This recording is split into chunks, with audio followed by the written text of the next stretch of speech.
Alright, it's KC9CUK, another quick video. What we have here, close this up. What we have here is a Zenith 6D2615, and this happens to be the Dash N model, and this is the classic Zenith Boomerang radio. But that's not what this video is about. We're restoring this for a customer, and one of the common problems that people run into, and I get asked all the time, is I can't get the radio knob off. I think someone glued it on. What do you do in that instance? I've only found one radio in hundreds and hundreds of restorations of these All-American 5s where the knob is actually glued on. So here's the first knob, and this was for the actual tune control, and there it is. And these are original. You don't find these radios with original knobs a lot of the times. There's a little felt backer there. And the reason for that is a lot of times they're pressed on, or when they're taken off, you'll see little grooves inside of the controls. And a lot of times someone will go to put it back together real quick, and they will just they won't try to line it up. They're just pushing it as hard as they can. And hold on, we got a dog. Got the door open here in the repair shop because it's getting a little fresh air. Close it so we can get a little... There we go. That'll be a little better. So that's not my dog. Neighborhood dog somewhere. But anyway, yeah, back to it. So anyway, there's little grooves in there. So it's important that you line those grooves up with the grooves on the control. Now, they won't always line up, but if you fiddle around with it, you'll definitely feel where one you can push it in a lot easier than another way.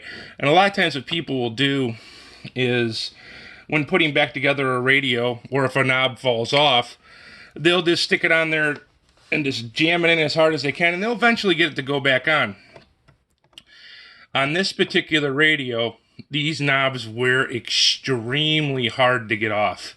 Now, I'm hoping I don't have to do it on this one, but on this one, even with the tools I'm going to show you, there's an extreme measure. Now, I want to tell you, you need to use extreme caution when trying to do it this way.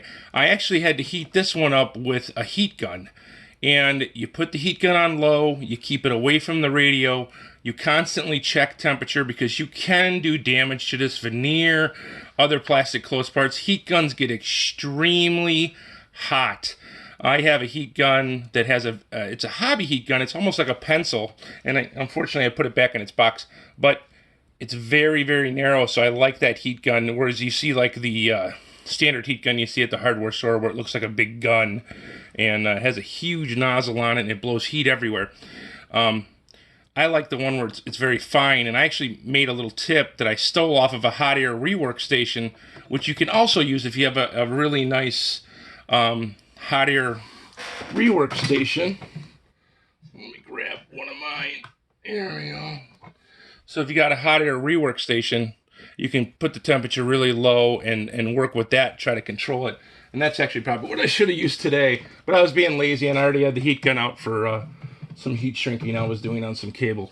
So anyway, so you can heat that up really slow and then try the techniques I'm going to show you now, but that's only in extreme situations. So here's what I use. These are just basic Pry Tool Kits.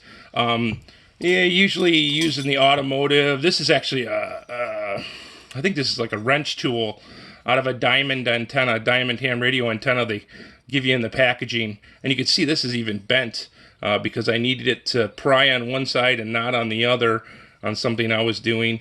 And then these I find extremely handy.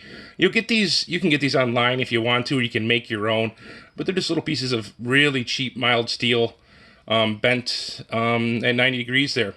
And what we're going to do is we'll put that behind the knob like so, and you want to get it in there as far as possible, and just light pressure, because these are extremely, this one doesn't want to come either. So like I tried to take both these off by hand, you couldn't do it. And what someone will do, and this is what you not do, is they'll take a screwdriver and try to stick it in there and twist it or pry on it. And these really old, whether it's Plasticon, Bakelite, early form of plastic, these will just literally crack, split in half, and then you go and get replacement knobs, and that's why none of these have the replacement knobs. A lot of times these radios are sitting in a kitchen where they'll be exposed to sun, and these become very brittle. So anyway, back to what we do.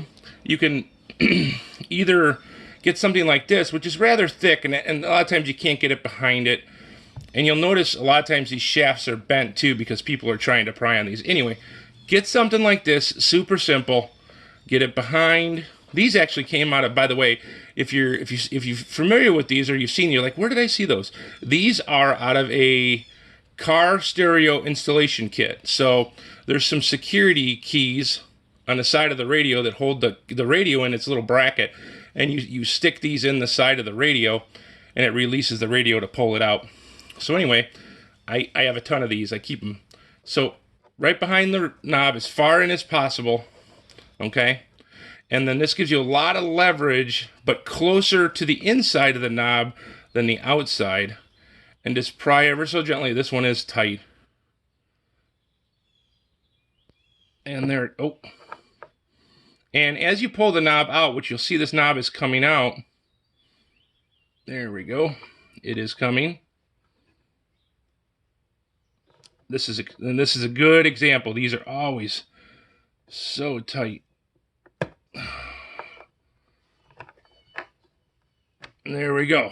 All right. And what I like to do is when see how it goes, this tool goes all the way up to that main shaft of the front control. And what I like to do is just pry it out a little bit till I can see behind this. And I like to get it right behind there, like that. If you can get it behind and be only prying on that, not on any of this outer part, there's a good chance you'll get it out without breaking it. I've had people say, you know, I put a little tiny bit of anti-seize on the shaft and I stick it in there. That's not, I mean, it's kind of what anti-seize is meant for, but not really. And I don't know the long-term effects of anti-seize on this plastic. It's probably fine. You could even, I guess, put a light drop of oil in there and do that. I find it most time not necessary. So anyway, that's just a quick tip on how to remove stubborn knobs. And this applies to everything, whether it's antique radios, ham radios, test equipment, all kinds of stuff where you see any type of a knob that this, you know, you either have to pull out an Allen screw out of the side of it and it still won't come out, and it's just stubborn. Like I said, in extreme conditions, like on this other side of the radio, let's put this knob aside and grab that one back. So this is the other one. I was able to, no damage is done to this. I did apply heat to it, but like I said, with extreme caution. And that just makes this a little tiny bit soft, and you wouldn't think it would affect. A lot of times I come in from the side, try to blow the hot air in behind it, because like I said, once again, I'm trying to get to the main shaft here. Another quick tip is, you know, I mark the front of this with black marker, I actually use erasable markers right there and then right here. Just so I know that knob was on that side. Most of the time you can get away with, you know, switching around, but I just like to make sure, just in case this is, like I said, once again, been forced on and those grooves have been damaged in any way, at least I'm putting it back on the same side. Another thing is, how do I prevent the knob from falling off? Well, A, you get replacement knobs if it's damaged enough. B, you'll see these little gaps in the front of the controls. And what you can do, and I actually don't use a screwdriver like this. I have a little thing I made that goes in here. You can stick the screwdriver blade in this and be so careful with this. You can spread these out a little bit to make the knob fit on tighter. That's a lot of the reasons why these don't come off. You'll notice, I don't know if you could see it in the camera, so I just jabbed the radio. But this one, let's see if I can get it close. This one has been really, really, really spread out. And that's probably why I had to use a heat gun and do that. And what I'll do is I'll clean these up too. There is, it looks like to be corrosion rust on them. I will clean these up really, really good. And then put a little, like I said, a little bit of light oil. Don't have it dripping all over it, just a little bit of light oil. Wipe it off with a towel. I do this when the chassis is out, obviously. Wipe it out with wipe it off a towel so there's no excess oil dripping all over the place or anything like that.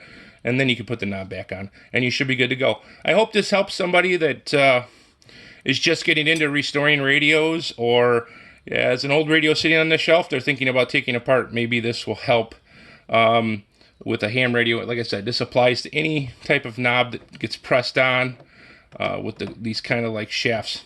All right, have a great time. If you enjoyed the video or liked the information, please like the video, please share it, and please subscribe to my channel. I appreciate it. More videos to come. Thanks.